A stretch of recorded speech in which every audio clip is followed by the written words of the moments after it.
विष्णुतीर्थः कल्पवृक्षो विष्णुतीर्थश्च कामधुक् चिन्तामणिर्विष्णुतीर्थो यतीन्द्रः सर्वकामदः दुर्वादिध्वान्तरवये वैष्णवेन्दीवरेन्दवे श्रीराघवेन्द्रगुरवे नमोऽत्यन्तदयालवे पात्रे धात्रे मनस्थात्रे विद्यादात्रे सदैव मे पित्रे मात्रे च मित्राय विश्वेशगुरवे नतिः श्रीमन्मध्वमहाचार्यपदपद्मैकसद्मना अणूनां महतां चाभिभवतात् करुणामयि हरिः ओम् स्वस्ति श्रीरस्तु मे शस्तं निस्तुला निस्तुलात् पुनः वस्तुनो नित्यं समस्तव्यस्तयोगतः नमः परस्मै पुरुषाय भूयसे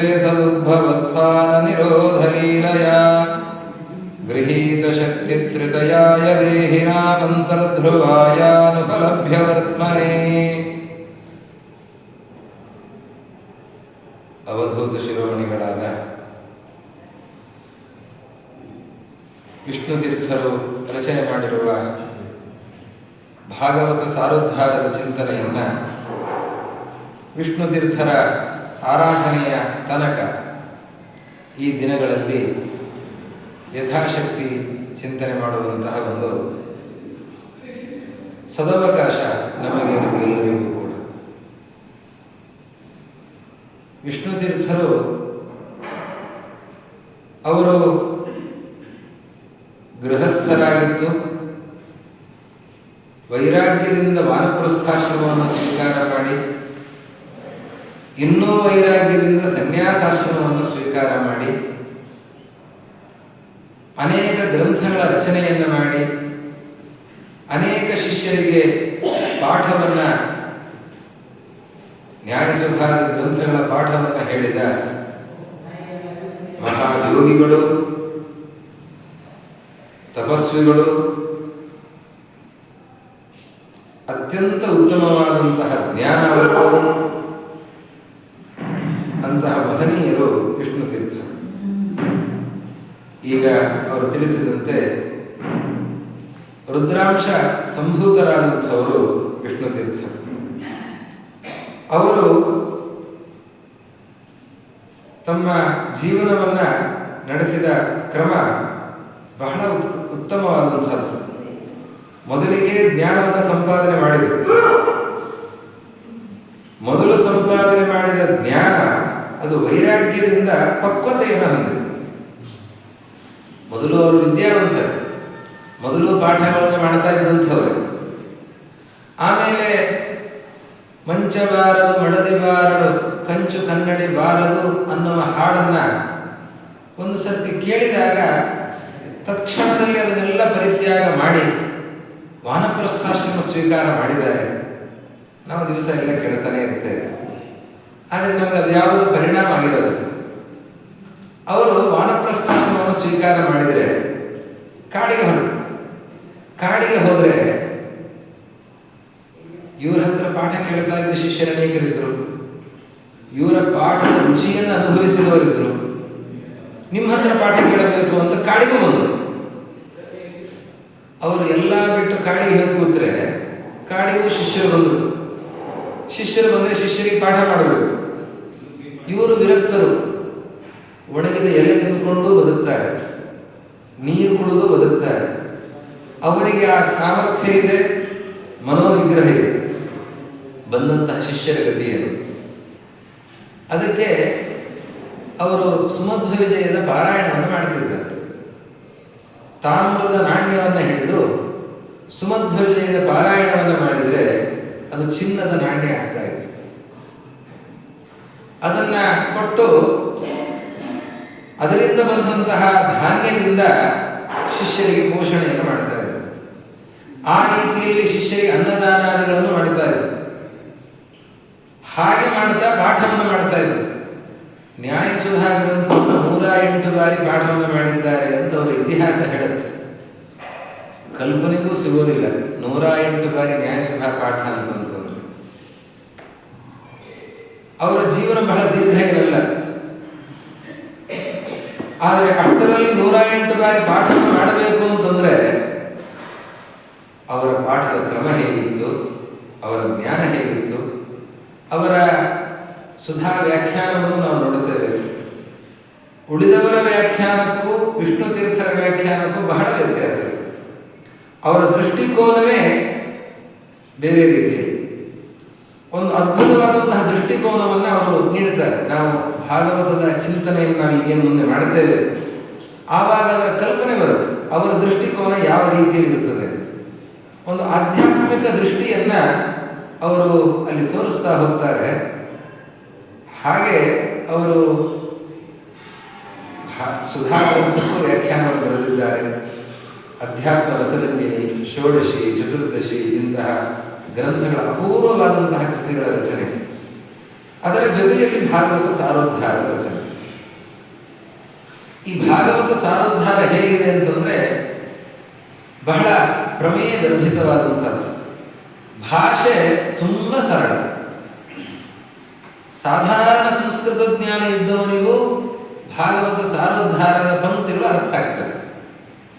ಭಾಗವತ ಸಾರೋದ್ಧಾರ ಪಂಕ್ತಿ ಅರ್ಥ ಆಗಲಿಕ್ಕೆ ಕ್ಲೇಶ ಇಲ್ಲ. ಪ್ರಮೇಯ ಅರ್ಥ ಆಗಬೇಕು, ಅದು ಮನದಟ್ಟಾಗಬೇಕು ಅಂತಂದ್ರೆ ತುಂಬ ಪಕ್ವತೆ ಬೇಕು. ಪಕ್ವ ಯೋಗಿಗಳು ವಿಷ್ಣು ತೀರ್ಥ. ಅಂತಹ ವಿಷ್ಣು ತೀರ್ಥರು ರಚನೆ ಮಾಡಿರುವಂತಹ ಈ ಭಾಗವತ ಸಾರೋದ್ಧಾರ ಅರ್ಥ ಆಗಲಿಕ್ಕೆ, ಅದು ಮನದಟ್ಟಾಗಲಿಕ್ಕೆ ನಮ್ಮಲ್ಲೊಂದು ಪಾಕ ಆಗಬೇಕು. ಈ ಹಲ್ವಾ, ಈ ಕುಂಬಳಕಾಯಿನ ಹೆರೆದು ಒಲೆ ಮೇಲೆ ಇಟ್ಟು ಹಾಗೆ ಇಳಿಸಿಬಿಟ್ರೆ ಏನಾಗುತ್ತೆ? ಒಲೆ ತಾಗಿಸಿದ್ದೇವೆ, ಕೆಳಗೆ ಇಳಿಸಿದ್ದೇವೆ ಅಂತಂದ್ರೆ ಅದು ಹಲ್ವಾ ಆಗಲಿಕ್ಕೆ ಸಾಧ್ಯ ಇಲ್ಲ. ಚೆನ್ನಾಗಿ ಪಾಕ ಬರಬೇಕು, ಆವಾಗಲೇ ಹಲ್ವಾ ಅಂತ ಆಗೋದು. ಹಾಗೆ ಈ ಗ್ರಂಥ ಇದು ಮನದಟ್ಟಾಗಬೇಕು ಅಂತಂದ್ರೆ ಪಾಕ ಆಗಬೇಕು. ಪಕ್ವತೆ ಇದ್ದವರಿಗೆ ಇದು ರುಚಿಸುತ್ತೆ, ಇದು ಹಿಡಿಯುತ್ತೆ, ಇನ್ನೂ ಪಕ್ವತೆ ಬರ್ತದೆ. ನಾವು ದೇವರ ಹತ್ರ ಹೋಗೋದಕ್ಕೆ ಅತ್ಯಂತ ಉತ್ತಮವಾದಂತಹ ಸಾಧನ ಕಂಡುಕೊಳ್ಳೋದು ಅಂದರೆ ಭಾಗವತ ಗ್ರಂಥ. ಆ ಭಾಗವತ ಗ್ರಂಥವನ್ನು ಕೂಡ ನಮ್ಮ ಸಾಧನೆಗೆ ಬೇಕಾದಂತೆ ನಾವು ಹೇಗೆ ಅರ್ಥ ಮಾಡಿಕೊಳ್ಳಬೇಕು, ನಮ್ಮ ಜೀವನ ಪರಮಾತ್ಮನ ಕಡೆಗೆ ಹೋಗುವಂತೆ ಹೇಗಾಗಬೇಕು, ಅದನ್ನು ತೋರಿಸಿಕೊಟ್ಟವರು ವಿಷ್ಣು ತೀರ್ಥ. ಅದರ ಸಾರ, ಇಡೀ ಭಾಗವತ ಸಾರೋದ್ಧಾರ ಅಂತಂದ್ರೆ ಮೊದಲನೇ ಸ್ಕಂದದ ಕೆಲವು ಅಂಶ, ಎರಡನೇ ಸ್ಕಂದದ ಕೆಲವು ಅಂಶ, ಈ ರೀತಿಯಲ್ಲಿ ತೆಗೆದುಕೊಳ್ಳೋದಿಲ್ಲ. ವಿಷ್ಣು ತೀರ್ಥರು ಕೊಡುವಂತಹ ಕ್ರಮವೇ ಬೇರೆ. ಅದು ಹೇಗೆ ಮಾಡ್ತಾರೆ ಅಂತಂದ್ರೆ 30 ಪ್ರಕರಣಗಳನ್ನು ಮಾಡಿದ್ದಾರೆ. ಭಾಗವತ ಎಲ್ಲಿಂದ ಬಂತು, ಪರೀಕ್ಷಿತ್ ರಾಜನಿಗೆ ವೈರಾಗ್ಯ ಯಾಕೆ ಬಂತು, ಹೀಗೆ ಆರಂಭ ಆಗಿ ಅವರು ನಿರೂಪಣೆ ಮಾಡ್ತಾ ಹೋಗ್ತಾರೆ.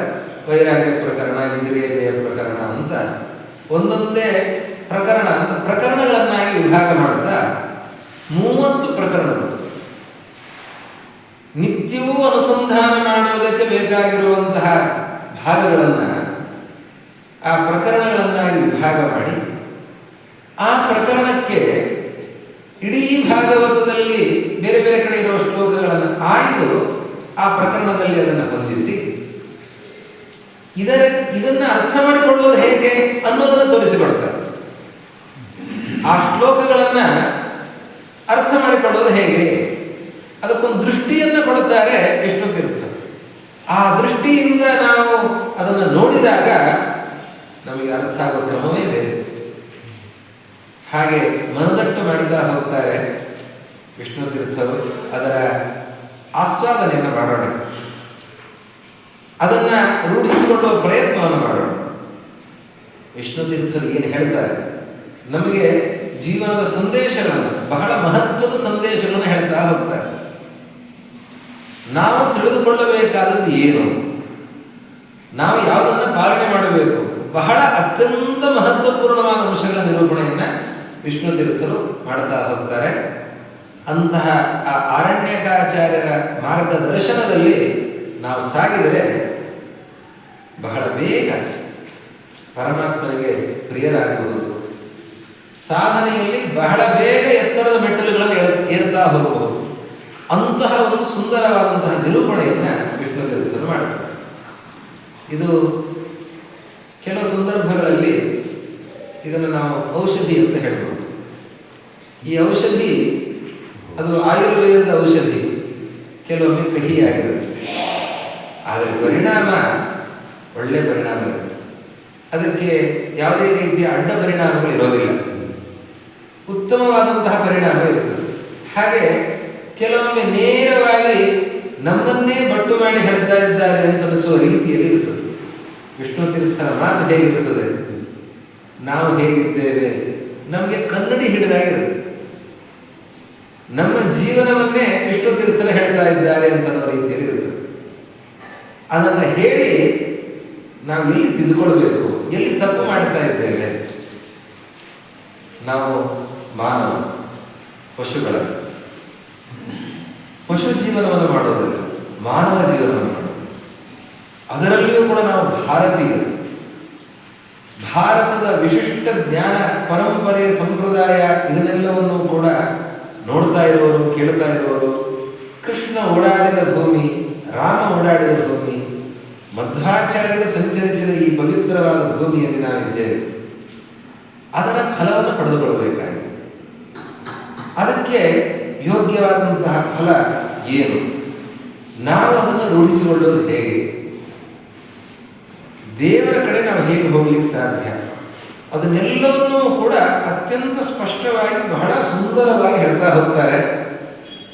ಅದನ್ನು ಗಮನಿಸ್ತಾ ಹೋಗೋಣ. ಇಡೀ ಭಾಗವತ ಸಾರೋದ್ಧಾರದಲ್ಲಿ 350 ಶ್ಲೋಕಗಳು. ಈ ಶ್ಲೋಕಗಳು ಯಾಕೆ ಅಂತಂದರೆ ದಿನನಿತ್ಯವೂ ಕೂಡ ಒಂದಾದರೂ ಶ್ಲೋಕ ಚಿಂತನೆ ಮಾಡಿ. ಭಾಗವತದಲ್ಲಿ ಬೇರೆ ಬೇರೆ ಕಡೆ ಬರುವ ಶ್ಲೋಕಗಳನ್ನು ಆಯ್ದು ಇಲ್ಲಿ ಕೊಟ್ಟಿದ್ದಾರೆ. ಆ ಶ್ಲೋಕಗಳಿಗೆ ವ್ಯಾಖ್ಯಾನವನ್ನು ಮಾಡ್ತಾರೆ. ದಿನಕ್ಕೆ ಒಂದು ಶ್ಲೋಕವನ್ನಾದರೂ ಚಿಂತನೆ ಮಾಡಿ ವರ್ಷಕ್ಕೆ ಒಂದು ಸರ್ತಿ ಭಾಗವತ ಸಾರೋದ್ಧಾರ ಮುಗಿಯುತ್ತೆ. ಇಲ್ಲ ನಾನು ಹೆಚ್ಚಿನ ಸಮಯ ಹಾಕಬಹುದು ಅಂತಂದರೆ ಅದಕ್ಕೆ 30 ಪ್ರಕರಣಗಳು. ದಿನನಿತ್ಯ ಒಂದು ಪ್ರಕರಣ ಚಿಂತನೆ ಮಾಡಿ ಒಂದು ತಿಂಗಳಿಗೆ ಭಾಗವತ ಸಾರೋದ್ಧಾರ ಮುಗಿಯುತ್ತದೆ. ಆ ರೀತಿಯಲ್ಲಿ ಅವರ ವ್ಯವಸ್ಥೆನೇ ಆ ರೀತಿಯಲ್ಲಿದೆ. ಭಾಗವತ ಸಾರೋದ್ಧಾರ ದಿನನಿತ್ಯ ಚಿಂತನೆ ಮಾಡಬೇಕು, ಆಗೋದಿಲ್ಲ. ತಿಂಗಳಿಗೆ ಒಂದು ಸರ್ತಿ ಆದರೂ ಚಿಂತನೆ ಮಾಡಿ, ಅದು ಆಗೋದಿಲ್ಲ. ವರ್ಷಕ್ಕೆ ಒಂದು ಸರ್ತಿ ಒಂದು ಆವೃತ್ತಿಯನ್ನಾದರೂ ಮಾಡಿ, ಭಾಗವತ ಸಾರೋದ್ಧಾರದ ಆವೃತ್ತಿಯನ್ನು ಮಾಡಿ. ಹಾಗೆ ಭಾಗವತ ಸಾರೋದ್ಧಾರದ ಚಿಂತನೆ ಕ್ರಮ ನಿತ್ಯಂ ಭಾಗವತೋದ್ಭವಂ. ಈ ಮಾಘ ಮಾಸದ ಮಹಿಮೆಯಲ್ಲೇ ಹೇಳ್ತಾರೆ, ಶ್ಲೋಕಾರ್ಥಂ ಶ್ಲೋಕಪಾದಂ ವಾ ನಿತ್ಯಂ ಭಾಗವತೋದ್ಭವಂ. ದಿನನಿತ್ಯವೂ ಭಾಗವತ ಚಿಂತನೆ ಮಾಡಬೇಕು. ಮಾಧವ ಸ್ತವರಾಜ ಅಂತ ಸುಂದರವಾದಂತಹ ಸ್ತೋತ್ರ ಇದೆ.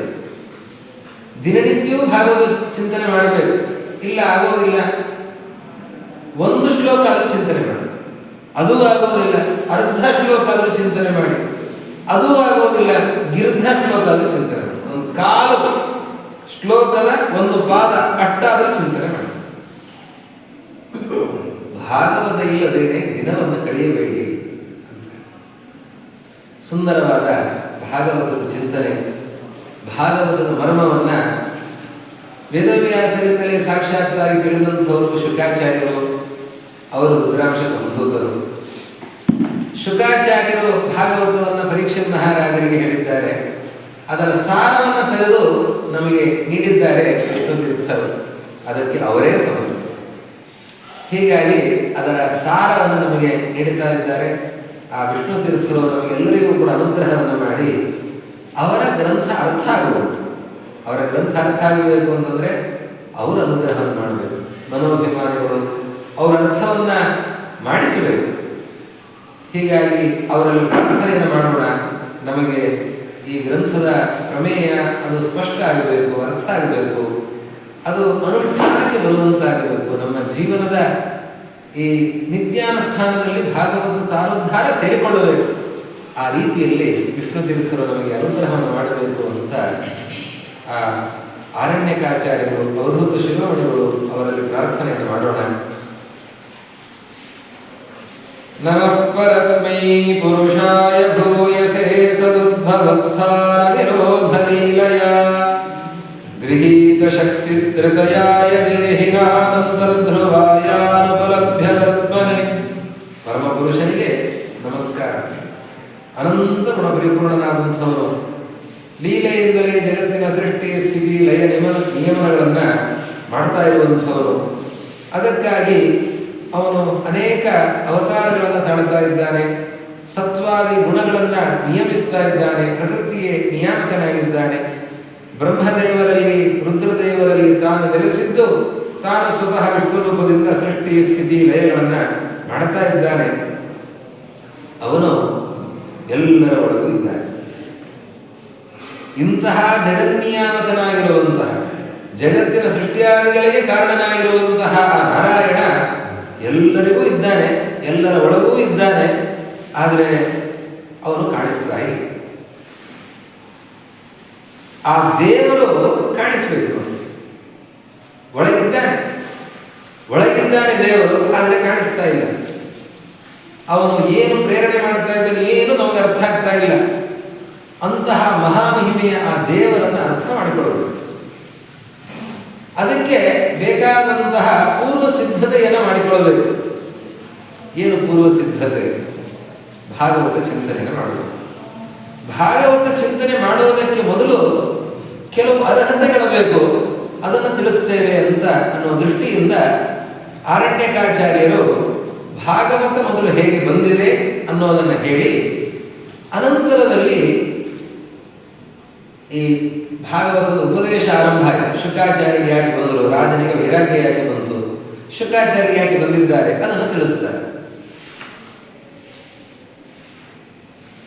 ಈ ಭಾಗವತ ಹೇಗೆ ಬಂದಿದೆ ಇದನ್ನು ಯಾಕೆ ಹೇಳಬೇಕು? ಭಾಗವತ ಯಾಕೆ ಬಂತು, ಹೇಗೆ ಬಂತು ಅಂತ ಅಂದ್ರೆ ನೋಡಿ, ಈಗ ಭಾಗವತವನ್ನು ಹೇಳ್ತಾ ಇದ್ದೇವೆ ಅಂತಂದ್ರೆ ಯಾಕೆ ಹೇಳ್ತೀರಿ ಭಾಗವತವನ್ನು, ಯಾಕೆ ಹೇಳ್ತೀರಿ, ಬೇರೆ ಯಾವುದನ್ನು ಹೇಳಬಹುದಲ್ಲ. ಅಥವಾ ಭಾಗವತಕ್ಕೆ ಏನು ಮಹತ್ವ ಅಂತದ್ದು ಅನ್ನುವ ಜಿಜ್ಞಾಸೆ ಬರುತ್ತೆ. ಅದಕ್ಕೆ ಈ ಭಾಗವತದ ಮಹತ್ವ ಎಂಥದ್ದು ಅಂತಂದ್ರೆ ಬಹಳ ದೊಡ್ಡ ಜ್ಞಾನ ಪರಂಪರೆ ಇದೆ. ಅದಕ್ಕೆ ಭಾಗವತವನ್ನ ಅನೇಕ ಮಹನೀಯರು ಹೇಳಿದ್ದಾರೆ, ಅನೇಕ ಮಹನೀಯರು ಕೇಳಿದ್ದಾರೆ. ಹಾಗೆ ಅಂತಹ ಜ್ಞಾನಿಗಳು ಕೂಡ ಅಪೇಕ್ಷೆ ಪಟ್ಟು ಕೇಳಿರುವಂತಹ ಗ್ರಂಥ ಭಾಗವತ. ಆದ್ದರಿಂದ ಭಾಗವತಕ್ಕೆ ಅಂತಹ ಮಹತ್ವ ಇದೆ. ಈ ಭಾಗವತವನ್ನು ನಾವು ಕೇಳಿದಾಗ ಆವಾಗ ಇನ್ನು ಯಾವುದರಿಂದಲೂ ಸಿಗದೇ ಇರುವಂತಹ ಲಾಭ ಈ ಭಾಗವತದಿಂದ ಆಗ್ತದೆ. ಅದಕ್ಕಾಗಿ ನಾವು ಭಾಗವತವನ್ನು ಕೇಳಬೇಕು. ಭಾಗವತ ಹೇಗೆ ಬಂದಿದೆ? ಚತುರ್ಮುಖ ಬ್ರಹ್ಮದೇವರಿಗೆ ನಾರಾಯಣ ಉಪದೇಶ ಮಾಡಿದ್ದಂತೆ. ನಾಭಿ ಕಮಲದಿಂದ ಚತುರ್ಮುಖ ಬ್ರಹ್ಮದೇವರು ಬಂದಿದ್ದಾರೆ. ಆ ಬ್ರಹ್ಮದೇವರಿಗೆ ಪರಮಾತ್ಮ ಉಪದೇಶವನ್ನು ಮಾಡಿದ್ದಾನೆ. ಪುರಾಮಯ ಪ್ರೋಕ್ತ ಮಜಾಯ ಲಾಭ್ಯೇ ಪದ್ಮೇ ನಿಷಣ್ಣಾಯ ಮಮಾದಿ ಸರ್ಗೇ ಜ್ಞಾನಂ ಪರಂ ಮನ್ಮಹಿಮಾವಭಾಸಂ ಯತ್ಸೂರಯೋ ಭಾಗವತಂ ವದಂತಿ. ಇದನ್ನ ಭಾಗವತ ಅಂತ ಕರೀತಾರೆ. ಯಾವುದು? ಚತುರ್ಮುಖ ಬ್ರಹ್ಮದೇವರಿಗೆ ಪರಮಾತ್ಮ ಮೊದಲು ನಾರಾಯಣ ನಾಭಿ ಕಮಲದಿಂದ ಪ್ರಾದುರ್ಭೂತರಾಗಿರುವಂತಹ ಬ್ರಹ್ಮದೇವರಿಗೆ ಉಪದೇಶ ಮಾಡಿರುವಂತಹ 4 ಶ್ಲೋಕಗಳನ್ನು ಹೇಳಿದ್ದಾರಂತೆ. 4 ಶ್ಲೋಕನ ಭಾಗವತಕ್ಕೆ ಬ್ರಹ್ಮದೇವರಿಗೆ 4 ಶ್ಲೋಕ ಹೇಳಿದ್ರು ಸಾಕು. ನಮಗೆ 18,000 ಶ್ಲೋಕ ಹೇಳಿದ್ರು ಸಾಲು. 4 ಶ್ಲೋಕ ಹೇಳಿದರೆ 18,000 ಶ್ಲೋಕಗಳಲ್ಲಿ ಏನು ಪ್ರಮೇಯ ಇದೆ ಆ ಪ್ರಮೇಯವನ್ನು ಎಲ್ಲ ಪರಮಾತ್ಮ ಹೇಳ್ತಾರೆ. ಅದು ಬ್ರಹ್ಮದೇವರಿಗೆ ಅರ್ಥ ಆಗುತ್ತೆ. ತೈತ್ತಿರೀಯ ಉಪನಿಷತ್ತಿನಲ್ಲಿ ಒಂದು ಕಥೆ ಬರುತ್ತೆ. ವರುಣದೇವರು ಬ್ರಹ್ಮದೇವರ ಹತ್ರ ಪ್ರಶ್ನೆಗಳನ್ನು ಕೇಳ್ತಾರಂತೆ. 3 ಪ್ರಶ್ನೆಗಳನ್ನು ಕೇಳ್ತಾರಂತೆ. ಅದಕ್ಕೆ ಅವರು ಹೂ ಅಂತ ಉತ್ತರ ಕೊಡ್ತಾರಂತೆ. ಏನು ಅವರು ಇವರು ಪ್ರಶ್ನೆಗಳನ್ನು ಕೇಳಿದರೆ ಅವರು ಉತ್ತರ ಕೊಡೋದು ಹೂ ಅಂತ ಉತ್ತರ ಕೊಡ್ತಾರಂತೆ. 3 ಪ್ರಶ್ನೆಗೆ ಉತ್ತರ ಒಂದೇ. ಅದು ಉ ಒಂದು ಅಕ್ಷರ, ಅದು ವರುಣದೇವರಿಗೆ ಅರ್ಥ ಆಗುತ್ತೆ. ತೈತ್ರಿಕ ಉಪನಿಷತ್ತು ಅದನ್ನು ತಿಳಿಸುತ್ತೆ. ಅದನ್ನು ಹೇಳಿದ್ದಷ್ಟೇ, ಬ್ರಹ್ಮದೇವರು ಹೇಳಿದ್ದಷ್ಟೇ. ಆ ಒಂದು ಅಕ್ಷರದಲ್ಲಿ ಅಷ್ಟು ಪ್ರಮೇಯ ಇದೆ. ಅದು ಕೇಳೋರಿಗೆ ಅರ್ಥ ಆಗುವ ಸಾಮರ್ಥ್ಯ ಇರಬೇಕಷ್ಟೇ, ಅಂಥವ್ರಿಗೆ ಅದು ಅರ್ಥ ಆಗುತ್ತೆ. ಹಾಗೆ ಪರಮಾತ್ಮ ಉಪದೇಶ ಮಾಡ್ತಾ ಇರುವವನು, ಕೇಳ್ತಾ ಇರುವಂಥವರು ಬ್ರಹ್ಮದೇವರು. ಹೀಗಾಗಿ ಪರಮಾತ್ಮ ಹೇಳಿದಾಗ ಬ್ರಹ್ಮದೇವರಿಗೆ ಅದೆಲ್ಲ ಅರ್ಥ ಆಗಿಬಿಡುತ್ತೆ. 4 ಶ್ಲೋಕವನ್ನ ಪರಮಾತ್ಮ ಹೇಳಿದ್ದಂತೆ. ಅಹಮೇವ ಸಮಗ್ರೇ ಚ ನಾನ್ಯದ್ಯತ್ ಸದಸತ್ಪರಂ ಪಶ್ಚಾದಹಂ ತ್ವಮೇತಚ್ಚ ಯೋಗಶಿಷ್ಯೇತ ಸೋಸ್ಮ್ಯಹಂ ಅಂತ ಒಂದು 4 ಶ್ಲೋಕ ಇದೆ. ಸೃಷ್ಟಿಯ ಆರಂಭದಲ್ಲಿ ನಾನೊಬ್ಬನೇ ಇದ್ದೆ, ಕೊನೆಯಲ್ಲಿ ಉಳಿಯೋದು ನಾನೇ. ಮೊದಲು ನಾನೊಬ್ಬನೇ ಇದ್ದೆ, ಕೊನೆಯಲ್ಲಿ ಉಳಿಯೋದು ನಾನೇ. ಸೃಷ್ಟಿಯ ಆರಂಭದಲ್ಲಿ ಮೊದಲೇ ಬೇರೆ ಯಾರು ಇರಲಿಲ್ವಾ? ಎಲ್ಲ ಇದ್ರು, ನನ್ನ ಹೊಟ್ಟೆ ಒಳಗಿದ್ರು, ಎಲ್ಲ ಮಲಗಿದ್ರು, ಇದ್ರು ಇಲ್ಲದಂತೆ ಇದ್ರು. ಆದರೆ ಆವಾಗಲೂ ಕೂಡ ಎಲ್ಲ ಗುಣಗಳಿಂದ ಕೂಡಿದವನಾಗಿ ಆನಂದಮಯನ. ಸ್ವಲ್ಪ ಕಳ್ಕೊಂಡ್ರೆ ಎಷ್ಟು ದುಃಖ ಆಗುತ್ತೆ. ಏನೋ ಸ್ವಲ್ಪ ಹೋಯಿತು, ಬಂಗಾರದ ಬೆಲೆ ಜಾಸ್ತಿ ಆದಾಗ ತಗೊಂಡ್ರೆ ಬೆಲೆ ಇಳಿದ ಮೇಲೆ ಎಷ್ಟು ದುಃಖ ಆಗುತ್ತೆ. ಕಳ್ಕೊಂಡದ್ದು ಸ್ವಲ್ಪ ಎಷ್ಟು ದುಃಖ ಆಗುತ್ತೆ. ಅಂಥದ್ದು ತಾನೇ ಮಾಡಿರುವ ಸೃಷ್ಟಿ ಇಡೀ ಪ್ರಪಂಚ ಹೊರಟೋಗಿದೆ, ಎಷ್ಟು ದುಃಖ ಆಗಬೇಕಿತ್ತು. ಆದರೆ ಅವನು ಯಾವ ದುಃಖವೂ ಇಲ್ಲ. ಅವನೇ ಅದನ್ನೆಲ್ಲವನ್ನು ನುಂಗಿ ಹಾಕಿದ್ದಾನೆ, ಆನಂದವಾಗಿದ್ದಾನೆ. ಪ್ರಳಯ ಕಾಲದಲ್ಲಿ ಆನಂದವಾಗಿದ್ದಾನೆ. ಸೃಷ್ಟಿಯ ಆರಂಭದಲ್ಲಿ ಅವನಿದ್ದ, ಕೊನೆಯ ಕಾಲದಲ್ಲಿ ಅವನೇ ಇದ್ದಾನೆ. ನಾನೇ ಇದ್ದೆ ಅಂತ ಪರಮಾತ್ಮ ಬ್ರಹ್ಮದೇವರನ್ನು ಕುರಿತು ಹೇಳ್ತಾನೆ. ಈ ಎಲ್ಲ ಸೃಷ್ಟಿಗಳನ್ನು ನಾನು ಮಾಡ್ತಾ ಇದ್ದೇನೆ ಅಂತ ಅದನ್ನೆಲ್ಲವನ್ನು ನಿರೂಪಣೆ ಮಾಡುತ್ತಾನೆ. ಹೀಗೆ ಪರಮಾತ್ಮ ಸೃಷ್ಟಿಯಾದಿ ವ್ಯಾಪಾರಗಳ ನಿರೂಪಣೆಯನ್ನು ಮಾಡುವಂತಹ 4 ಶ್ಲೋಕಗಳನ್ನು ಚತುರ್ಮುಖ ಬ್ರಹ್ಮದೇವರಿಗೆ ಹೇಳಿದರು. ಅದನ್ನು ಬ್ರಹ್ಮದೇವರು ಕೇಳಿದರು. ಬ್ರಹ್ಮದೇವರು ಕೇಳಿ ಅದನ್ನ ವಿಸ್ತೃತವಾಗಿ ನಾರದರಿಗೆ ಉಪದೇಶ ಮಾಡಿದರು. ಅವರು ಕೇಳಿದಷ್ಟೇ ನಾರದರಿಗೆ ಹೇಳಿದರೆ ನಾರದರಿಗೆ ಅರ್ಥ ಆಗಲ್ಲ. ನಾರದರಿಗೆ ಸ್ವಲ್ಪ ಬಿಡಿಸಿ ಹೇಳಿದರು. ವಿಷ್ಣೋರ್ವೀರ್ಯಗಣಾನ್ ಕಥನೋರ್ಹತೀಹ ಯಃ ಪಾರ್ಥಿವಾನ್ಯಪಿ ಕವಿರ್ವಿಮಮೇ ರಜಾಂಸಿ ಚಸ್ಕಂಭಯಸ್ವರಭಸಾ ಸ್ಖಲಿತಂ ತ್ರಿಪೃಷ್ಠಂ ಯನ್ಮಾಂ ನಿಶಮ್ಯ ಸದನ ಉರುಕಂಪಮಾನಂ.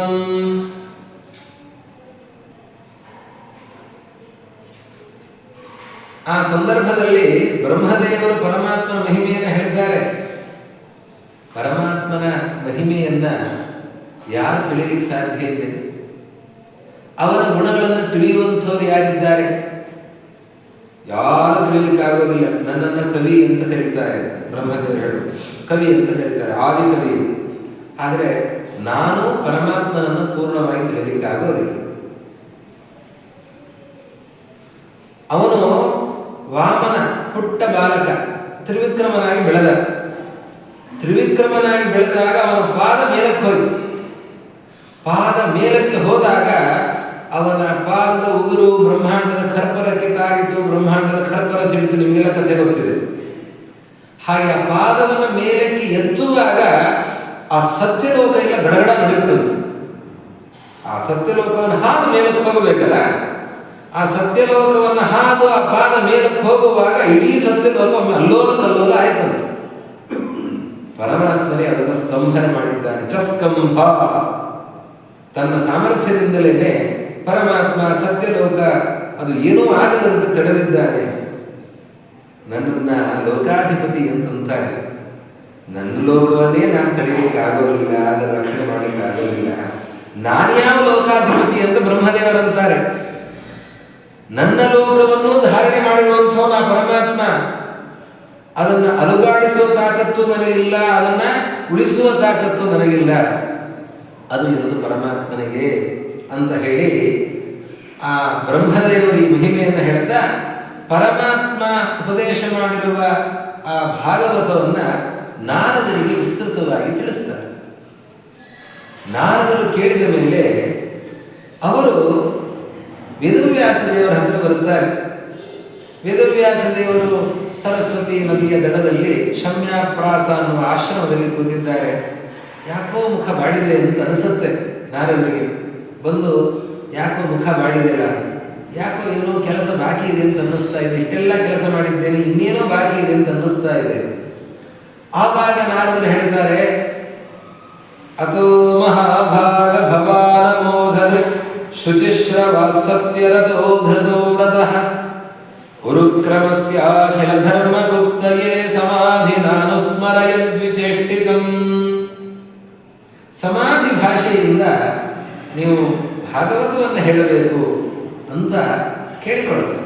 ಹೀಗೆ ನಾರದರು ಬ್ರಹ್ಮದೇವರಿಂದ ಕೇಳಿದವರು ವೇದವ್ಯಾಸ ದೇವರ ಮುಂದೆ ಅದನ್ನು ಒಪ್ಪಿಸಿ ವೇದವ್ಯಾಸ ದೇವರ ಹತ್ತಿರ ಭಾಗವತದ ರಚನೆಗೆ ವಿಜ್ಞಾಪನೆಯನ್ನು ಮಾಡಿಕೊಳ್ತಾರೆ. ಆವಾಗ 18,000 ಶ್ಲೋಕದ ಭಾಗವತದ ರಚನೆಯನ್ನು ವೇದವ್ಯಾಸರು ಮಾಡ್ತಾರೆ. ಆ ವೇದವ್ಯಾಸ ದೇವರು ಶುಕಾಚಾರ್ಯರಿಗೆ ಉಪದೇಶವನ್ನು ಮಾಡ್ತಾರೆ. ಎಂಥವರು ಶುಕಾಚಾರ್ಯರು? ಸ್ವಸುಖ ನಿಭೃತ ಚೇತಾಸ್ತದ್ವ್ಯುದಸ್ತಾನ್ಯ ಭಾವೋಪ್ಯಜಿತ ರುಚಿರ ಲೀಲಾ ಕೃಷ್ಟ ಸಾರಸ್ತದೀಯಂ ವ್ಯತನುತ ಕೃಪಯಾ ಯಸ್ತತ್ವ ದೀಪಂ ಪುರಾಣಂ ತಮಖಿಲ ಮೃಜಿನಘ್ನಂ ವ್ಯಾಸಸೂನುಂ ನತೋಸ್ಮಿ. ಗುರುಗಳು ಶುಕಾಚಾರ್ಯರು ಅಂತ ಇಲ್ಲಿ ಕೆಲವು ಮಾತನ್ನ ವಿಷ್ಣು ತೀರ್ಥರು ಹೇಳ್ತಾರೆ. ಎಲ್ಲವನ್ನು ನಾನು ಹೇಳಲಿಕ್ಕೆ ಹೋಗೋದಿಲ್ಲ, ಹೇಳಲಿಕ್ಕೆ ಆಗೋದಿಲ್ಲ. ಭಾಗವತ ಸಾರೋದ್ಧಾರ ಚಿಂತನೆ ಮಾಡಬೇಕು ಅಂತಂದ್ರೆ 1 ವರ್ಷ ಬೇಕು. ಈ 6 ದಿನಗಳಲ್ಲಿ ಭಾಗವತ ಸಾರೋದ್ಧಾರ ಅಂತಂದ್ರೆ ಅಲ್ಲಲ್ಲಿ ಸಮುದ್ರ ಸ್ನಾನ ಸಂಕಲ್ಪದಂತೆ ಪ್ರಧಾನವಾದ ಅಂಶಗಳು ವಿಷ್ಣು ತೀರ್ಥರು ನೀಡಿರುವಂತಹ ಕೆಲವು ಅಪೂರ್ವವಾದ ಪ್ರಮೇಯಗಳನ್ನು, ಕೆಲವು ಅಂಶಗಳನ್ನು ಅಲ್ಲಲ್ಲಿ ನಾವು ನೋಡ್ತಾ ಹೋಗೋಣ. ಹಾಗೆ ಸ್ಪರ್ಶವನ್ನು ಮಾಡಿಕೊಂಡು ನಾವು ಹೋಗೋಣ. ಇಲ್ಲಿ ವಿಷ್ಣು ತೀರ್ಥರನ್ನು ಅಂತಾರೆ, ಗುರುಗಳು 2 ರೀತಿಯಲ್ಲಿದ್ದಾರೆ. ಹೊರಗಿನ ಗುರುಗಳು, ಒಳಗಿನ ಗುರುಗಳು ಅಂತ 2 ರೀತಿಯಲ್ಲಿ ಗುರುಗಳಿದ್ದಾರೆ. ನಮಗೆ ಅರ್ಥ ಆಗಲ್ಲ, ಅದನ್ನು ಅವರೇ ಬಿಡಿಸ್ತಾರೆ. ಹೊರಗಿನ ಗುರುಗಳು, ಒಳಗಿನ ಗುರುಗಳು ಅಂತ. ಹೊರಗಿನ ಗುರುಗಳು ನಮಗೆಲ್ಲ ಗೊತ್ತು. ಪಾಠವನ್ನು ಹೇಳಿ ನಮಗೆ ಗ್ರಂಥವನ್ನು ಅರ್ಥ ಮಾಡಿಸುವಂಥವರು ಇವರು ಹೊರಗಿನ ಗುರುಗಳು. ಆದರೆ ಪಾಠವನ್ನ ಗುರುಗಳು ಹೇಳ್ತಾರೆ, ಅದು ಅರ್ಥ ಆಗಬೇಕಲ್ಲ. ಅದು ಅರ್ಥ ಆಗಬೇಕಂದ್ರೆ ಒಳಗಿನ ಗುರುಗಳು ಬೇಕು. ಒಳಗಿನ ಗುರುಗಳಿಲ್ಲದೇನೆ ಪಾಠ ಕೇಳಿದ್ರು ಅರ್ಥ ಆಗಲ್ಲ, ಪ್ರವಚನ ಕೇಳಿದ್ರು ಅರ್ಥ ಆಗಲ್ಲ, ತೂಕಡಿಗೆ ಬರುತ್ತದೆ, ನಿದ್ದೆ ಬರುತ್ತೆ. ಅರ್ಥ ಆಗಬೇಕು ಅಂದ್ರೆ ಅರ್ಥ ಮಾಡಿಸೋರು ಬೇಕು. ಅದು ಯಾರು? ಗುರುಗಳೇ ಆ ಕೆಲಸವನ್ನು ಮಾಡಬೇಕು. ಅದನ್ನು ನಾವು ಮಾಡಲಿಕ್ಕೆ ಆಗಲ್ಲ. ಪಾಠ ಮಾಡುವ ಗುರುಗಳು ಒಳಗೆ ನಿಂತು ಪ್ರೇರಣೆ ಮಾಡೋದು, ಅರ್ಥ ಮಾಡಿಸೋದು ಸಾಧ್ಯ ಇಲ್ಲ. ಶುಕಾಚಾರ್ಯರು 2 ರೀತಿಯ ಗುರುಗಳು ಆಗಿದ್ದಾರೆ. ಅವರು ಹೊರಗೆ ನಿಂತು ಪಾಠವನ್ನು ಮಾಡಿದವರು, ಉಪದೇಶವನ್ನು ಮಾಡಿದವರು, ಒಳಗೆ ನಿಂತು ಪ್ರೇರಣೆಯನ್ನು ಮಾಡಿದವರು. ಇದಕ್ಕಾಗಿ ಸೂತ ಪುರಾಣಿಕರು ಆರಂಭದಲ್ಲಿ ಶುಕಾಚಾರ್ಯರಿಗೆ ನಮಸ್ಕಾರವನ್ನು ಮಾಡ್ತಾ ಈ ಶ್ಲೋಕವನ್ನು ಹೇಳ್ತಾರೆ. ಸೂತ ಪುರಾಣಿಕರು ಶೌನಕರಿಗೆ ಭಾಗವತದ ಉಪದೇಶವನ್ನು ಮಾಡ್ತಾರೆ. ಉಪದೇಶ ಮಾಡುವ ಸಂದರ್ಭದಲ್ಲಿ ಆರಂಭದಲ್ಲಿ ಶುಕಾಚಾರ್ಯರಿಗೆ ನಮಸ್ಕಾರ ಮಾಡ್ತಾರೆ. ಶುಕಾಚಾರ್ಯರಿಗೆ ಹೇಗೆ ನಮಸ್ಕಾರ ಮಾಡ್ತಾರೆ? ಈ ಶ್ಲೋಕದಿಂದ ನಮಸ್ಕಾರವನ್ನು ಮಾಡ್ತಾರೆ. ಸ್ವಸುಖ ನಿವೃತ ಚೇತಾಸ್ತದ್ವ್ಯುದಸ್ತಾನ್ಯ ಭಾವೋಪ್ಯಜಿತ ರುಚಿರ ಲೀಲಾ ಕೃಷ್ಟ ಸಾರಸ್ತದೀಯಂ ವ್ಯತನುತ ಕೃಪಯಾ ಯಸ್ತತ್ವ ದೀಪಂ ಪುರಾಣಂ ತಮಖಿಲ ಮೃಜಿನಘ್ನಂ ವ್ಯಾಸಸೂನುಂ ನತೋಸ್ಮಿ. ಇವರು ತಮ್ಮ ಪರಮಾತ್ಮನ ಚಿಂತನೆಯಿಂದ ಆನಂದ ತುಂಬಿದರಾಗಿದ್ದಾರೆ. ಅವರು ಭಗವಂತನನ್ನು ಬಿಟ್ಟು ಎಲ್ಲವನ್ನೂ ಕೂಡ, ಯಾವುದರಲ್ಲಿಯೂ ಕೂಡ ಅವರಿಗೆ ಲಕ್ಷ್ಯವೇ ಇಲ್ಲ, ಯಾವುದರ ಚಿಂತನೆಯೂ ಇಲ್ಲ. ಹಾಗಿರುವಂಥವರು ಅವಧೂತ ಶಿಖಾಮಣಿಗಳು ಶುಕಾಚಾರ್ಯರು. ಅವರು ಈ ಎಲ್ಲವನ್ನೂ ಕೂಡ ತತ್ವವನ್ನು ತಿಳಿಸುವಂತಹ ಭಾಗವತವನ್ನ ಅವರು ಹೇಳಿದ್ದಾರೆ. ಅವರು ಎಂಥವರು? ಇವರ ಬಗ್ಗೆ ಶುಕಾಗಮನ ಪ್ರಕರಣದಲ್ಲಿ ಒಂದು ಮಾತನ್ನು ಹೇಳ್ತಾರೆ. ಯಸ್ವಾನುಭಾವಮಖಿಲ ಶ್ರುತಿ ಸಾರಮೇಕಂ ಅಧ್ಯಾತ್ಮ ದೀಪಮತಿ ತಿತಿರ್ಷತಾಂ ತಮೋಂಧಂ ಸಂಸಾರಿಣಾಂ ಕರುಣಯಾಃ ಪುರಾಣಗುಹ್ಯಂ ತಂ ವ್ಯಾಸಸೂನು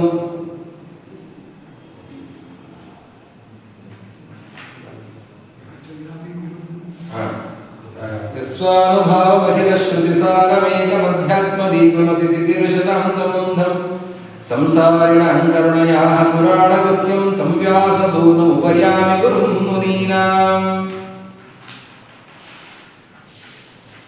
ತಂ ವ್ಯಾಸಸೂನು ಉಪಯಾಮಿ ಗುರುಂ ಮುನೀನಾಂ. ಅಖಿಲ ಶ್ರುತಿ ಸಾರ, ಎಲ್ಲ ವೇದಗಳ ಸಾರವನ್ನು ಉಪದೇಶ ಮಾಡಿದಂಥವರು. ಹೀಗೆ ಹೊರಗಿನ ಗುರುಗಳು ಮಾತ್ರ ಅಲ್ಲ, ಅವರು ಒಳಗಿನ ಗುರುಗಳು ಆಗಿದ್ದಾರೆ. ಯಾಕೆ ಅಂತಂದ್ರೆ ಅವರು ಎಲ್ಲದರ ಒಳಗೂ ಇದ್ದಾರೆ. ಶುಕಾಚಾರ್ಯರಿಗೆ ವೇದವ್ಯಾಸರು ಪಾಠ ಮಾಡಿದರು. ಪಾಠ ಮಾಡಿದ ಮೇಲೆ ಯಂ ಪ್ರೌರಜಂತಮನಪೇತ ಅಪೇತ ಕೃತ್ಯಂ ದ್ವೈಪಾಯನೋ ವಿರಹ ಕಾತರಾಯುಹಾವ ಪುತ್ರೇತಿ ತನ್ಮಯತಯಾ ತರಗೋಭಿನೇದುಃ ತಂ ವ್ಯಾಸಸೂನುಪಯಾಮಿ ಗುರುಂ ಮುನೀಂ. ಯಂ ಪ್ರೌರಜಂತಮನುಪೇತಮಪೇತ ಕೃತ್ಯಂ ದ್ವೈಪಾಯನೋ ವಿರಹ ಕಾತರಾಯುಹಾವ ಪುತ್ರೇತಿ ತನ್ಮಯತಯಾ ತರಗೋಭಿನೇದುಃ ತಂ ಸರ್ವಭೂತಹೃದಯಂ ಮುನಿಮಾನತೋಸ್ಮಿ. ಶುಕಾಚಾರ್ಯರಿಗೆ ವೇದವ್ಯಾಸದೇವರು ಪಾಠವನ್ನು ಮಾಡಿದ ಮೇಲೆ ವೈರಾಗ್ಯದಿಂದ ಅವರು ಸನ್ಯಾಸವನ್ನು ಸ್ವೀಕಾರ ಮಾಡುತ್ತೇನೆ ಅಂತ ಅವರು ಹೊರಟರಂತೆ. ಸನ್ಯಾಸವನ್ನ ಸ್ವೀಕರಿಸಿ ವಿರಕ್ತರಾಗಿ ಅವರು ಹೊರಟಿದ್ದಾರೆ. ವೇದವ್ಯಾಸದೇವರಿಗೆ ಮಗ ಅಂತನೋ ಭಾವನೆ, ಮಗ ಹೊರಟು ಹೋಗ್ತಾ ಇದ್ದಾನೆ, ನನ್ನ ಮಗ ಹೋಗ್ತಾ ಇದ್ದಾನಲ್ಲ, ಮಗನೇ ಪುತ್ರ ಅಂತ ಹೇಳಿ ವೇದವ್ಯಾಸದೇವರು ಕರೆದ್ರಂತೆ. ಅದಕ್ಕೆ ಓ ಅಂತ ಹೇಳಿ ಶುಕಾಚಾರ್ಯರ ಉತ್ತರ ಬಂತಂತೆ. ಎಲ್ಲಿಂದ ಬಂತು ಶುಕಾಚಾರ್ಯರ ಉತ್ತರ ಅಂತಂದ್ರೆ ಎಲ್ಲ ಮರಗಳಿಂದ ಬಂದಿದೆ ಅಂತ. ತರವಹ ಅಭಿನೇದುಹು, ಮರಗಳೆಲ್ಲವೂ ಕೂಡ ತಲೆದೂಗಿವೆ, ಅವು ಪ್ರತ್ಯುತ್ತರವನ್ನು ಕೊಟ್ಟಿವೆ. ಅಂದ್ರೆ ಅವರು ಮರಗಿಡಗಳಲ್ಲಿಯೂ ಕೂಡ ಇದ್ದಾರೆ, ಮಾನವರಲ್ಲಿದ್ದಾರೆ ಅಂತ ಇನ್ನೇನು ಹೇಳಬೇಕು. ಎಲ್ಲ ಮನುಷ್ಯರಲ್ಲಿಯೂ ಕೂಡ ಇದ್ದಾರೆ, ಎಲ್ಲರಲ್ಲಿಯೂ ಕೂಡ ಇದ್ದಾರೆ ಅಂಥವರು ಶುಕಾಚಾರ್ಯರು. ಅಂದರೆ ಹೊರಗೆ ನಿಂತು ಉಪದೇಶ ಮಾತ್ರ ಮಾಡುವಂಥವರಲ್ಲ ಅವರು, ಅವರು ಒಳಗಿನಿಂದ ಪ್ರೇರಣೆಯನ್ನು ಮಾಡುವಂಥವರು ಮನೋಭಿಮಾನಿಗಳು ಅನ್ನುವ ಮಾತನ್ನು. ಅಂದರೆ ವೇದವ್ಯಾಸ ದೇವರಿಗೆ ಮಗನ ವ್ಯಾಮೋಹ ಇತ್ತು, ಶುಕಾಚಾರ್ಯರಿಗೆ ಅಪ್ಪನ ವ್ಯಾಮೋಹ ಇರಲಿಲ್ಲ, ಅವರು ವಿರಕ್ತರಾಗಿದ್ರು ಅಂತ ತಿಳ್ಕೊಳ್ಬಾರ್ದು. ವೇದವ್ಯಾಸ ದೇವರಿಗೆ ವ್ಯಾಮೋಹ ಇತ್ತು. ಪರಮಾತ್ಮ ಪ್ರಳಯ ಕಾಲದಲ್ಲಿ ಬ್ರಹ್ಮದೇವರನ್ನು ನುಂಗಿ ಹಾಕ್ತಾನೆ, ಮಗನನ್ನು ಮೊಮ್ಮಗನನ್ನು ಇಡೀ ಬ್ರಹ್ಮಾಂಡವನ್ನೇ ನುಂಗಿ ಹಾಕ್ತಾನೆ ಪರಮಾತ್ಮ. ಅವನಿಗೆಲ್ಲಿಯ ವ್ಯಾಮೋಹ. ಪರಮಾತ್ಮ ಪುತ್ರ ಅಂತ ಕರೆದದ್ದು ಯಾಕೆ ಅಂತಂದ್ರೆ ಶುಕಾಚಾರ್ಯರು ಕೇವಲ ನನ್ನ ಮಗ ಅಂತ ತಿಳ್ಕೊಳ್ಬೇಡಿ, ಅವರು ಮನೋಭಿಮಾನಿಗಳು ಅನ್ನೋದನ್ನು ನೀವು ಅರ್ಥ ಮಾಡಿಕೊಳ್ಳಿ ಅನ್ನೋದನ್ನು ಅರ್ಥ ಮಾಡಿಸೋದಕ್ಕೆ ವೇದವ್ಯಾಸ ದೇವರು ಸನ್ಯಾಸಿಯಾಗಿ ಮಗ ಹೊರಟಾಗ ಪುತ್ರ ಅಂತ ಕರೀತಾರೆ. ಕರೆದಾಗ ಶುಕಾಚಾರ್ಯರು ಓ ಅಂತ ಹೇಳಿ ಉತ್ತರವನ್ನು ಕೊಟ್ಟರಂತೆ. ಎಲ್ಲಿಂದ ಉತ್ತರವನ್ನು ಕೊಟ್ಟರು? ಎಲ್ಲ ಮರಗಿಡಗಳಿಂದ ಉತ್ತರ ಬರ್ತಾ ಇದೆ ಅಂತ. ಆವಾಗ ಮರಗಿಡಗಳಲ್ಲಿಯೂ ಕೂಡ ಶುಕಾಚಾರ್ಯರಿದ್ದಾರೆ ಅನ್ನೋದು ಅಲ್ಲಿ ಸುತ್ತಮುತ್ತ ಇರುವಂತಹ ಶಿಷ್ಯರಿಗೂ ಅರ್ಥ ಆಯಿತು. ಅನೇಕ ಜನ ಶಿಷ್ಯರಲ್ಲಿ ಪಾಠವನ್ನು ಕೇಳ್ತಾ ಇದ್ದಾರೆ. ಸುಮಂತು, ಜೈಮಿನಿ, ವೈಶಂಪಾಯನ, ಪೈಲ ಮೊದಲಾದಂತಹ ಅನೇಕ ಜನ ಋಷಿಗಳು ಮುನಿಗಳು ಅವರ ಪಾಠವನ್ನು ಕೇಳ್ತಾ ಇದ್ದಾರೆ. ಅವರಿಗೂ ಕೂಡ ಅರ್ಥ ಆಯಿತು. ಶುಕಾಚಾರ್ಯರು ಅಂತಂದ್ರೆ ಎಲ್ಲರ ಒಳಗೆ ಇದ್ದಾರೆ, ಮನೋಭಿಮಾನಿಗಳಾಗಿದ್ದಾರೆ ಅನ್ನೋದು ಅವರಿಗೆ ಅರ್ಥವನ್ನು ಮಾಡಿಸ್ತಾರೆ ಅಂತ ವೇದವ್ಯಾಸದೇವರು. ವೇದವ್ಯಾಸದೇವರ ಕ್ರಮ ಹಾಗೆ. ಅವರು ಶಿಷ್ಯರಿಗೆ ಪಾಠವನ್ನು ಹೇಳೋದು ಮಾತ್ರ ಅಲ್ಲ, ಅದನ್ನು ಅರ್ಥ ಮಾಡಿಸೋದು. ಈ ಶುಕಾಚಾರ್ಯರ ವ್ಯಕ್ತಿತ್ವ ಎಂಥದ್ದು ಅನ್ನೋದನ್ನ ವೇದವ್ಯಾಸದೇವರು ಅರ್ಥ ಮಾಡಿಸಿದರಂತೆ. ಅಂತಹ ಮಹನೀಯರು ಶುಕಾಚಾರ್ಯರು. ಆ ಶುಕಾಚಾರ್ಯರ ಬಗ್ಗೆ ಹೇಳಿದ್ದಾರೆ. ಆ ಶುಕಾಚಾರ್ಯರಿಗೆ ವೇದವ್ಯಾಸದೇವರು ಭಾಗವತವನ್ನು ಹೇಳಿದರು. ಆ ಭಾಗವತವನ್ನು ಶುಕಾಚಾರ್ಯರು ಪರೀಕ್ಷಿತ್ ರಾಜರಿಗೆ ಉಪದೇಶವನ್ನು ಮಾಡಿದರು. ಆ ಪರೀಕ್ಷಿತ್ ರಾಜರ ಉಪದೇಶವನ್ನ ಮಾಡ್ತಾ ಇದ್ದ ಕಾಲದಲ್ಲಿ ಅಲ್ಲಿ ಸೂತ ಪುರಾಣಿಕರು ಕೇಳಿದ್ದಾರೆ. ಆ ಸೂತ ಪುರಾಣಿಕರು ಶೌನಕರಿಗೆ ಹೇಳ್ತಾ ಇದ್ದಾರೆ. ಹೀಗೆ ನಾರಾಯಣನಿಂದ ಬ್ರಹ್ಮದೇವರಿಗೆ, ಬ್ರಹ್ಮದೇವರಿಂದ ನಾರದರಿಗೆ, ನಾರದರಿಂದ ವೇದವ್ಯಾಸ ದೇವರಿಗೆ, ವೇದವ್ಯಾಸ ದೇವರಿಂದ ಶುಕಾಚಾರ್ಯರಿಗೆ, ಶುಕಾಚಾರ್ಯರಿಂದ ಸೂತ ಪುರಾಣಿಕರಿಗೆ, ಸೂತ ಪುರಾಣಿಕರಿಂದ ಶೌನಕರಿಗೆ, ಅನಂತರದಲ್ಲಿ ಎಲ್ಲ ಸಜ್ಜನರಿಗೂ ಕೂಡ ಭಾಗವತ ಸಿಕ್ಕಿದೆ. ಇದು ಒಂದು ಕ್ರಮ. ಇನ್ನೊಂದು ಕ್ರಮವನ್ನು ಹೇಳ್ತಾರೆ. ಪರಮಾತ್ಮ ಬ್ರಹ್ಮದೇವರಿಗೆ ಉಪದೇಶವನ್ನು ಮಾಡಿದ. ಆ ಬ್ರಹ್ಮದೇವರಿಗೆ ಉಪದೇಶ ಮಾಡಿದಂತೆಯೇ ಅಲ್ಲಿ ಸಂಕರ್ಷಣ ಅಂತ ಹೇಳಿ ಶೇಷದೇವರು ಕೂಡ ಭಾಗವತವನ್ನು ಕೇಳಿದ್ದಾರೆ. ಆ ಶೇಷದೇವರು ಸನತ್ ಕುಮಾರರಿಗೆ ಭಾಗವತವನ್ನು ಹೇಳಿದ್ರಂತೆ. ಆ ಸನತ್ ಕುಮಾರರು ಸಾಂಖ್ಯಾಯನರಿಗೆ ಭಾಗವತವನ್ನು ಹೇಳಿದ್ದಾರೆ. ಅಲ್ಲಿಂದ ಮುಂದಕ್ಕೆ ಪರಾಶರರಿಗೆ ಬಂದಿದೆ. ಪರಾಶರರಿಗೆ ಬಂದಿದೆ. ಆಮೇಲೆ ಬೃಹಸ್ಪತ್ಯಾಚಾರ್ಯರಿಗೆ ಬಂದಿದೆ. ಅಲ್ಲಿಂದ ಮೈತ್ರೇಯರಿಗೆ ಬಂದಿದೆ. ಆಮೇಲೆ ವಿದುರರಿಗೆ ಬಂದಿದೆ. ಹೀಗೆ ಮೈತ್ರೇಯರು, ವಿದುರರು ಈ ಕ್ರಮದಿಂದ ಬಂದಿದೆ ಅಂತ. ಎರಡು ಕಡೆಯಲ್ಲಿ, ಒಂದೇ ಕಡೆಯಿಂದ ಬಂದಂತಹ ಪರಂಪರೆ ಅಲ್ಲ, ಎರಡು ಕಡೆಯಿಂದಲೂ ಕೂಡ ಭಾಗವತದ ಪರಂಪರೆ ಬಂದಿದೆ ಅನ್ನೋದನ್ನು ತಿಳಿಸ್ತಾರೆ. ಇದನ್ನು ತಿಳಿಸಿದ ಮೇಲೆ ಭಾಗವತ ಬಂತು ಹೇಗೆ ಅಂತ ಹೇಳಿದ ಮೇಲೆ ಶುಕಾಚಾರ್ಯರಿಗೆ ಭಾಗವತವನ್ನು ಪರಮಾತ್ಮ ಹೇಳಿದ. ಅದೇ ಭಾಗವತವನ್ನು ಶುಕಾಚಾರ್ಯರು ಪರೀಕ್ಷಿತ್ ರಾಜನಿಗೆ ಗಂಗಾ ತೀರದಲ್ಲಿ ಹೇಳಿದ್ದಾರೆ ಅಂತ. ಪರೀಕ್ಷಿತ್ ರಾಜನಿಗೆ ಶುಕಾಚಾರ್ಯರು ಯಾಕೆ ಹೇಳಬೇಕಾಯಿತು ಅಂತಂದರೆ ರಾಜನಿಗೆ ವೈರಾಗ್ಯ ಬಂದಿತ್ತು.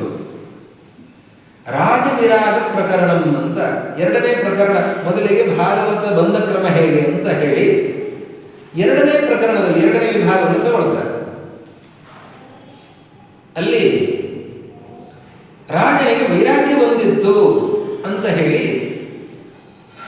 ಅಂತಹ ವಿರಕ್ತನಾದಂತಹ ರಾಜನಿಗೆ, ಪರೀಕ್ಷಿತ್ ರಾಜನಿಗೆ ಶುಕಾಚಾರ್ಯರು ಭಾಗವತವನ್ನು ಹೇಳಿದ್ದಾರೆ. ಅವನು ರಾಜನಾದರೂ ವಿರಕ್ತ, ಅದನ್ನೆಲ್ಲ ಪರಿತ್ಯಾಗ ಮಾಡಿದ್ದಾನೆ, ವಿರಕ್ತನಾಗಿದ್ದಾನೆ. ಅಂತಹ ರಾಜನಿಗೆ ಭಾಗವತವನ್ನು ಹೇಳಿದ್ದಾರೆ. ನಮಗೊಂದು ಪ್ರಶ್ನೆ ಬರುತ್ತೆ, ಈ ರಾಜ ವಿರಾಗ ಪ್ರಕರಣ ಅಂತ ಯಾಕೆ ಹೇಳಬೇಕಿತ್ತು? ಇಲ್ಲಿ ಭಾಗವತಾಗತಿ ಅಂತ ಹೇಳುವಾಗಲೇ ಭಾಗವತ ಬಂದ ಕ್ರಮ ಶುಕಾಚಾರ್ಯ, ವೇದವ್ಯಾಸರಿಂದ ಶುಕಾಚಾರ್ಯರಿಗೆ, ಶುಕಾಚಾರ್ಯರಿಂದ ಪರೀಕ್ಷಿತ್ ರಾಜರಿಗೆ, ಪರೀಕ್ಷಿತ್ ರಾಜರಿಂದ ಅದೇ ಕಾಲದಲ್ಲಿ ಸೂತ ಪುರಾಣಿಕರು ಕೂಡ ಕೇಳಿದ್ದಾರೆ. ಅವರು ಮುಂದೆ ಶೌನಕರಿಗೆ ಹೇಳ್ತಾರೆ ಅಂತ ಮುಗೀತಾರೆ. ಮತ್ತು ಈ ರಾಜವಿರಾಗ ಪ್ರಕರಣ ಅಂತನ್ನುವ ಪ್ರಕರಣ ಯಾಕಿದು? ಯಾಕೆ ಅಂತಂದರೆ ವಿಷ್ಣು ತೀರ್ಥರು ಅವರು ಅತ್ಯಂತ ಪಕ್ವ ಯೋಗಿಗಳು.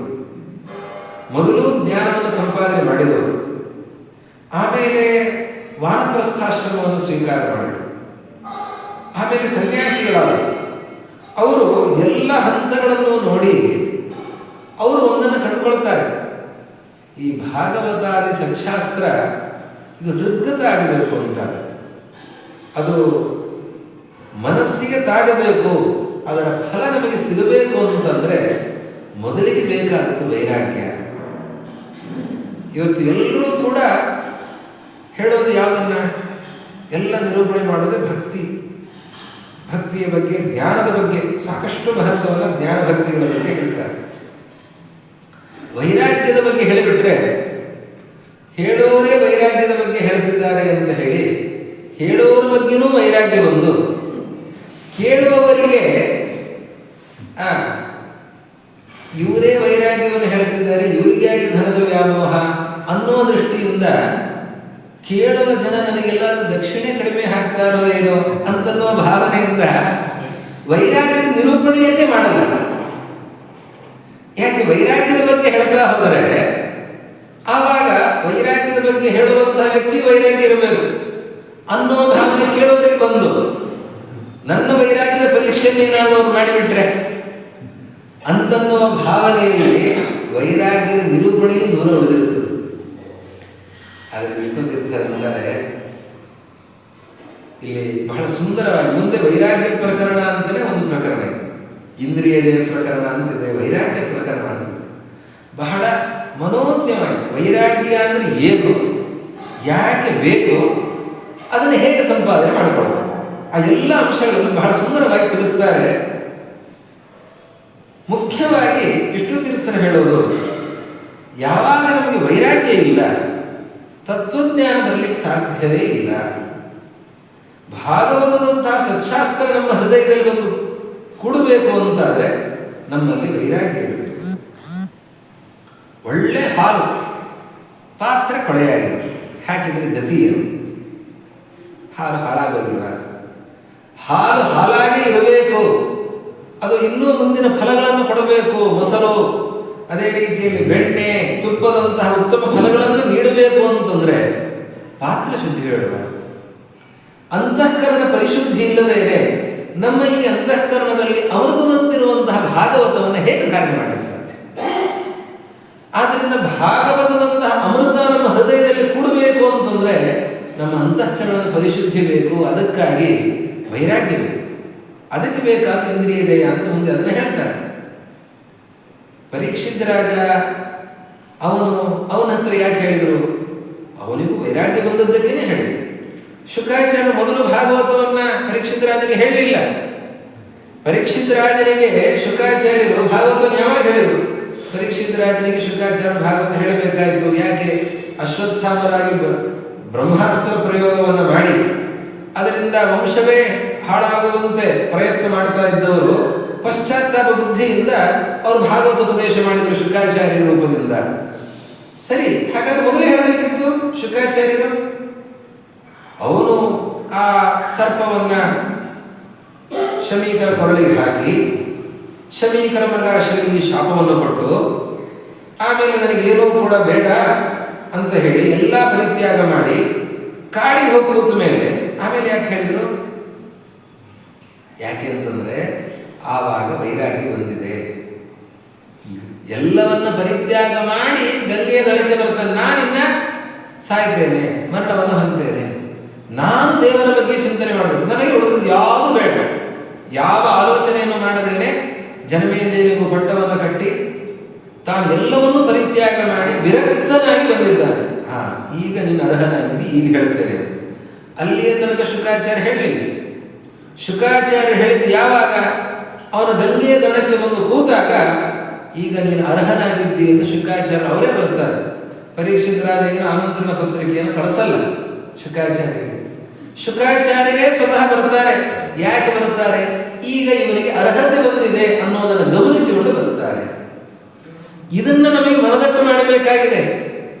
ಅದಕ್ಕೆ ವಿಷ್ಣು ತೀರ್ಥರು ರಾಜವಿರಾಗ ಪ್ರಕರಣವನ್ನು ಹೇಳಿ ನಂತರದಲ್ಲಿ ಶುಕಾಗಮನ ಪ್ರಕರಣವನ್ನು ಹೇಳ್ತಾರೆ. ಅದರಲ್ಲಿಯೂ ಕೂಡ ರಾಜವಿರಾಗ ಪ್ರಕರಣದಲ್ಲಿ ಮೊದಲಿಗೆ ಕಲಿನಿಗ್ರಹ ಮಾಡಿದ ಮಹಾನುಭಾವ ಪರೀಕ್ಷಿತು ಅಂತ ಅನ್ನೋದನ್ನು ತಿಳಿಸ್ತಾ ಇದ್ದಾರೆ. ತನ್ನ ರಾಜ್ಯದಲ್ಲಿ ಕಲಿಪ್ರವೇಶ ಆಗಿದೆ ಅನ್ನೋದನ್ನು ತಿಳಿದು ಅವನು ಎಲ್ಲ ಕಡೆ ಹೋಗಿ ಹುಡುಕಿ ಕೊನೆಗೆ ಕಲಿ ಸಿಕ್ಕ ಅಂತ ಹೇಳಿ ಅವನು ನಿಗ್ರಹ ಮಾಡ್ತಾ ಇದ್ದಾನೆ ಅಂತ. ಅಂತಹ ಕಲಿ ನಿಗ್ರಹ ಮಾಡುವ ಸಾಮರ್ಥ್ಯವನ್ನು ಹೊಂದಿದ್ದಾನೆ. ಬರೀ ವೈರಾಗ್ಯ ಇದೆ, ಅರ್ಹತೆ ಇಲ್ಲ ಅಂತಂದ್ರೆ ಆಗೋದಿಲ್ಲ. ಅವನು ಮಹಾನುಭಾವ, ಕಲಿ ನಿಗ್ರಹ ಮಾಡುವ ಸಾಮರ್ಥ್ಯವನ್ನು ಹೊಂದಿರುವಂಥವನು. ಅವನಲ್ಲಿ ವಿಶೇಷವಾಗಿ ವಾಯುದೇವರ ಸನ್ನಿಧಾನ ಇದೆ. ಆದ್ದರಿಂದಲೇ ಕಲಿ ನಿಗ್ರಹ ಮಾಡಲಿಕ್ಕಾಗತ್ತೆ. ಅಷ್ಟಿದ್ದು ವೈರಾಗ್ಯ ಬರಲಿಲ್ಲ ಅಂತಾದರೆ ಆಗೋದಿಲ್ಲ. ವೈರಾಗ್ಯ ಬಂದಿದೆ. ವೈರಾಗ್ಯ ಬಂದ ಮೇಲೆ ಆಮೇಲೆ ಅವನಿಗೆ ಉಪದೇಶ. ಆವಾಗ ಶುಕಾಚಾರ್ಯರ ಆಗಮನ. ಶುಕಾಚಾರ್ಯರು ಬರ್ತಾರೆ. ಅವರು ಬಂದು ಯಾವ ರೀತಿ ಉಪದೇಶವನ್ನು ಮಾಡ್ತಾರೆ, ಅವರ ಉಪದೇಶದ ತಿರುಳು ಏನು ಅನ್ನೋದನ್ನ ನಾಳೆ ಮುಂದಿನ ಚಿಂತನೆಯನ್ನು ಮಾಡೋಣ ಅಂತ ಹೇಳ್ತಾ ಇವತ್ತಿನ ಕಥಾಭಾಗವನ್ನು ಶ್ರೀ ಗುರು ಮಧ್ಯೇಶ ಹರೇ. ತಪಸ್ವಿನೋ ದಾನಪರ ಯಶಸ್ವಿನೋ ಮನಸ್ವಿನೋ ಮಂತ್ರವಿದಸ್ಸು ಮಂಗಲಾಃ ಕ್ಷೇಮನ್ನ ವಿಂದಂತಿ ವಿನಾಯಕರ್ಪಣಂ ತಸ್ಮೈ ಸುಭದ್ರಶ್ರವಸೇ ನಮೋ ನಮಃ. ಅಕ್ಷಯಂ ಕರ್ಮಯಸ್ಮಿನ್ ಪರೇ ಸ್ವರ್ಪಿತಂ ರಕ್ಷಯಮ್ಯಾಮೃತಃ ಅಕ್ಷರಯೋಜರಃ ಸರ್ವದೈವಾರಂಭಃ ತತ್ಶಿವಂ ಯಸ್ಯ ವಿಶ್ವಂ ಸದಾಜಾದಿಕಂ ಪ್ರೀಣಯಾಮೋ ವಾಸುದೇವಂ.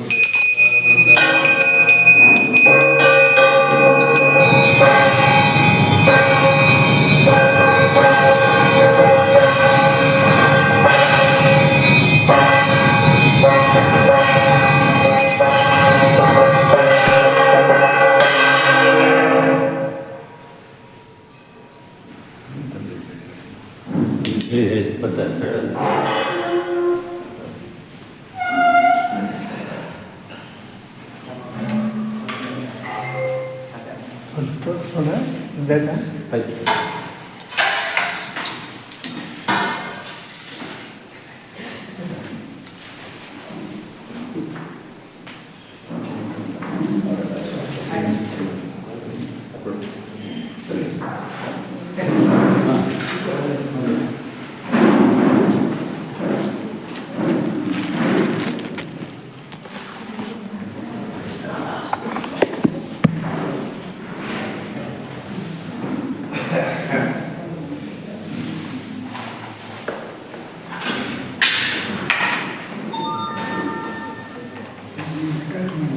ಹ್ಞೂ ರೀ.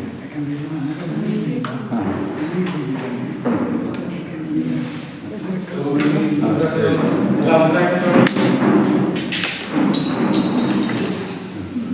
ನಂಬರ್ 76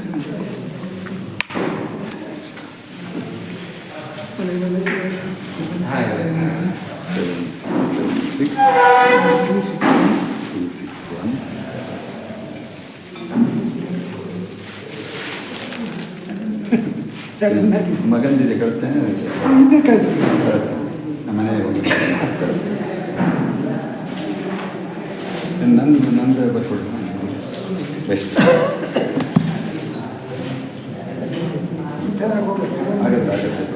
ದಿನಾಂಕ ಆಗುತ್ತೆ. ಈ ವಿಷಯದಲ್ಲಿ ಅದೇ ತೊಂದರೆ. ನಿಮ್ಗೆ ಯಾವುದ್ರಲ್ಲಿ ಆಗಬೇಕು ಅದರಲ್ಲಿ ಆಗಿತ್ತು ಅಂತ ಹೇಳಿ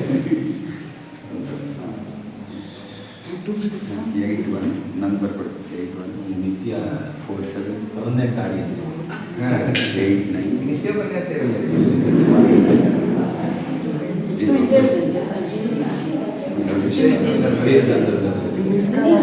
ಬರಲಿ ತಂದರೆ